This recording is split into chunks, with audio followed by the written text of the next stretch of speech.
employee thing. So the basic idea is that no, employees are not the driver of value. Okay, so if we're not going to see them as the driver of value, they aren't the thing that made this valuable. So what are they? What do they bring to the table? Okay, so employees are from the owner's perspective, employees are what you need to actually bring the product to market. Now, you can do it without. So the smallest businesses, when I think of business, the smallest business is self-employment. Self-employment means you can get enough work to sell to the outside world, to customers, enough to support you. That's it, nobody else. Okay? And that means it's only got to be generating enough income to take care of the one person and hopefully take care of them well or whatever. But as you grow, as a business grows, you move into the world of employment. And what employment is when I now have an idea, but more people, I can sell more of it than I can accomplish by myself.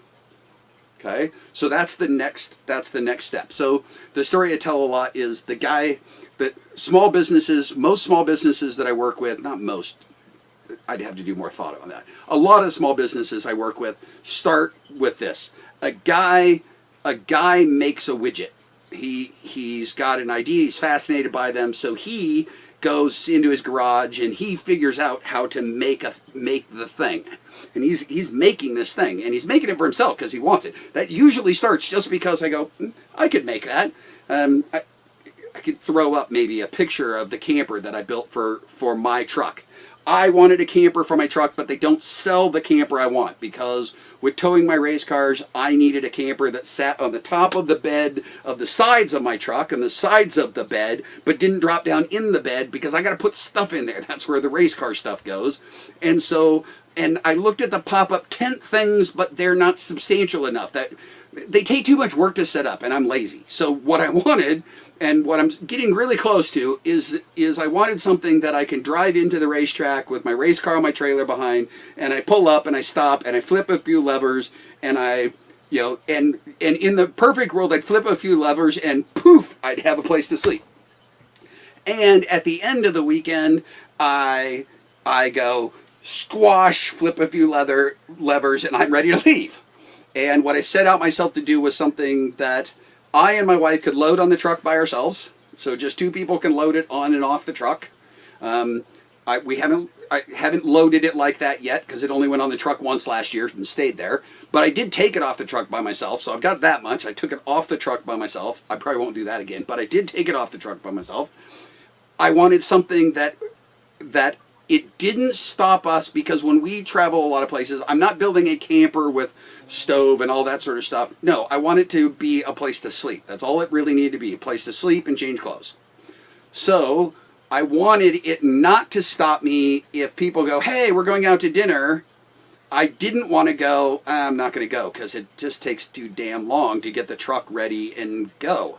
And so what I set for myself was that from the moment I decide I want to drive away, 10 minutes later I have to be able to drive away. Okay? I assume I'm already not hooked to the trailer, but that means I've got 10 minutes to close the truck, close the camper, collapse the camper, and be ready to leave. And I want to be up and set up within 10 minutes of arriving. So 10 minutes on either side. I hate the tent idea where I get there and I'm an hour setting the thing up. And the worst part of tenting is the end of the weekend, where now all you want to do is go home. You're not very motivated to put the damn tent away. Nobody is. And it's like, okay, I didn't want to be facing that, because what would happen is I'd go back to staying in hotels again. And so for this to work, and I had a budget and I had to wait and some things like that. So I wanted a thing. I couldn't find it out there, so I went, I'm okay with tools. Let's see if I can make a thing. It's been interesting because as I go to the tracks and stuff, I immediately had people coming up and going, I really like that. That's really cool. Where'd you get that? Did you buy that? Did you buy that? Did you start with a commercially available one? Things like that. So the way the next thing happens is very easily those conversations. I had several conversations where a guy go, God, that's exactly what I'm looking for my truck. I got to find something like that for my truck. It'd be real easy for me to go, well, I'll make you one. I made this one. The next one will be way easier to make because I've made this one. So I've made lots of mistakes and things that I wouldn't do next time. I could easily do that. And for that guy, I'd say, give me a couple of weeks, I'll make you another one. Okay, I sell that one, and he then goes out, and pretty soon, then 2 more people want them. I go, okay, I can do that. So over a month, I make 2 more, and they go out, and 4 people show up who want them. Now I'm like, okay. And what I actually do is I find out, okay, I can't keep going to work and do this, but I can sell these for enough that now I don't have to go to work. I can just stay at home and do this. So that's what they do. They just stay in their garage and they quit their job and woohoo, and they're onto it and they're going and things are good. But as all of a sudden the numbers grow a little bit bigger and a little bit bigger, and pretty soon there's just no way to keep up with it. And so the question then that they face is, do I keep growing? People are offering me money for it. I want to sell more of it. Or do I say no and only make what I can make? Because if I'm going to keep selling more of them, now I got to have an employee. And what the most initial employee is in this classic business model is more time.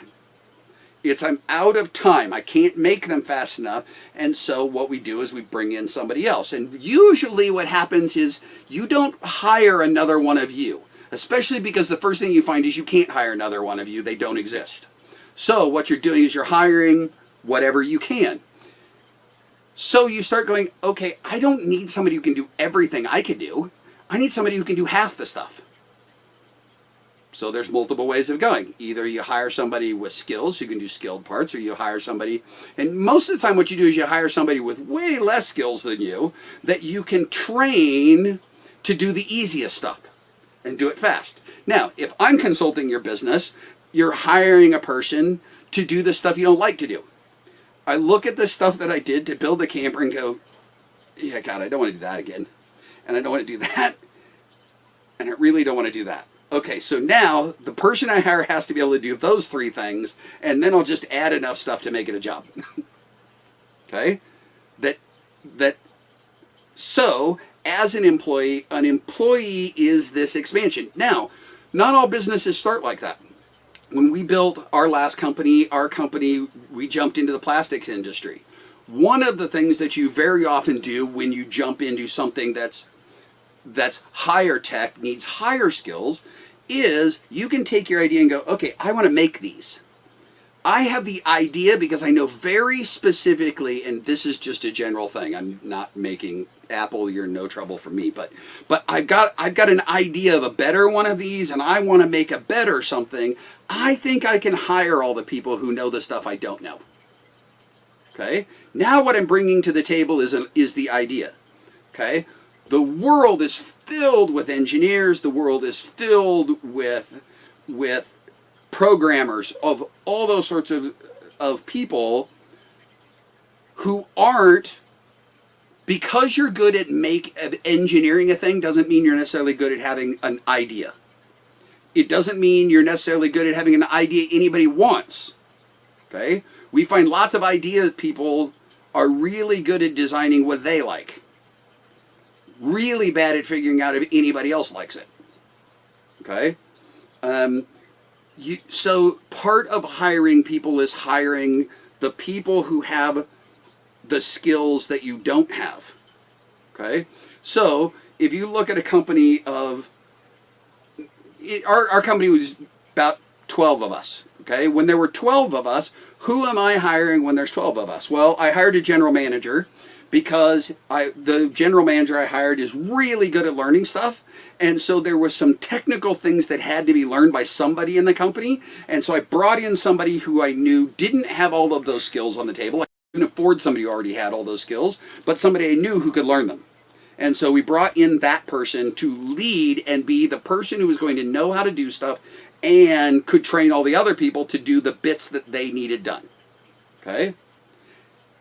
One of the things I hire early on in a company is people who have more energy than me. Okay? People who are younger. People who are more fit than I am. And those people do everything. It's not like I can't push a broom. It's I don't have the energy to push a broom. Especially at the end of the day of wrangling over things and doing all of the decision making, everything. it's very easy. You find that startup companies of just one person or just two people or whatever, one of the things that you find is you look around and the place is a dump. Why? It's because it just isn't time to stop and clean everything up, and it's driving you crazy. And so you hire somebody who comes in and just say, clean this up. Clean it. Why? Because it's a more efficient place to work if you have somebody who's cleaning everything up. Okay? And what is that person worth? Well, that person is worth the time that they save the other people. Okay? It's this expansion of time. And I'm going to talk more in a minute about values and those sorts of things. But what you're doing is you're starting to fill out. And so very often as a company, when we have a company of 12 people, you have the owners are sitting here, and we brought the idea to the table, and we bring the strategy and those sorts of things, and we go out and find money and those sorts of things. And then what you have is a group of people below that who are role players. And some of them are role players who actually know things the owners don't know. Some owners have this idea that they have to be the smartest person in the company. And that is really not the case. I don't think there are any Fortune 500 companies where the person who is smartest at doing the thing the company does is the person at the top. If you were to look at Boeing, if you were to look at the president of Boeing and the vice presidents of Boeing, the CEO, these sorts of people, if you were to look at that executive office, those people are not there because they make the best airplane. They are not there because they can engineer that. You bring your 767 into Boeing because something's not right. The CEO knows nothing to help in that situation. He cannot teach you how to fly the airplane. He can't, and that's not what he's there for. What he's there for is to play a role that makes those people's work valuable.